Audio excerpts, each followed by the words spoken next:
तुमच्या मनाने बोल. हो ते आवाज येतो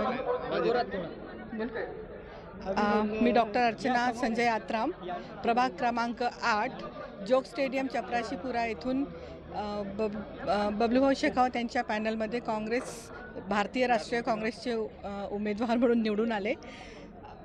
सर्वप्रथम मी माझ्या त्या सर्व लोकांना, माझ्या नेत्यांना आणि माझ्या एलमायटीज आणि माझ्या गुरूंना धन्यवाद करते की त्यांच्या माझ्या पाठीशी राहिल्यामुळे, त्यांच्या प्रेमाने सपोर्ट केल्यामुळे आणि त्यांच्या विश्वासाने मला जिंकून आणले. आणि मी त्यांचे सगळ्यांचे मनापासून आभार मानते.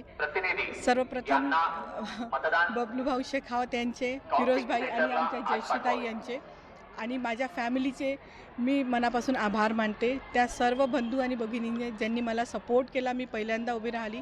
मी बाय प्रोफेशन डॉक्टर असली तरी जनतेसोबत जुळलेली होती आणि हा प्रवास माझा नवीन जरी असला तरी मला नवीन नाही आहे असं वाटतं मला, कारण माझं जनतेशी जे नातं आहे ते खूप पूर्वीपासूनचं आहे. विकासाचं विजन काय असणार आपलं आता? विकासाच्या विजनसाठी आम्ही आता ह्या सगळ्या प्रभागात फिरल्यानंतर या सगळ्या गोष्टीचा अनुभव आला की प्रभागामध्ये अशा छोट्या गोष्टी जसं पाण्याचा प्रॉब्लेम, घरकुल नाही आलेले किंवा रस्त्यांचा प्रॉब्लेम, या कचऱ्याचा प्रॉब्लेम, घनकचरा वगैरे या सगळ्या गोष्टीचा आहे. या गोष्टीचा विकास करूया आणि सुंदर अमरावतीसाठी आपण प्रयत्न करूया.